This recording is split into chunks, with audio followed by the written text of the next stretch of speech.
अम्बे अम्बिके जगदम्बिके अम्बे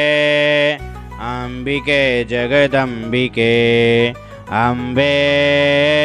अम्बिके जगदम्बिके शैलेन्द्रराजेन्द्रसम्पोषिते अगस्तान्त्रयोगेन्द्रसंसेविते वेदेन तन्त्रेण सङ्घोषिते विश्वक्षात्रमाणङ्ग आनन्दिते अम्बे अम्बिके जगदम्बिके अम्बे अम्बिके जगदम्बिके धर्माम्बिके देवी बलमाम्बिके पवित्राम्बिके ब्रह्मनादाम्बिके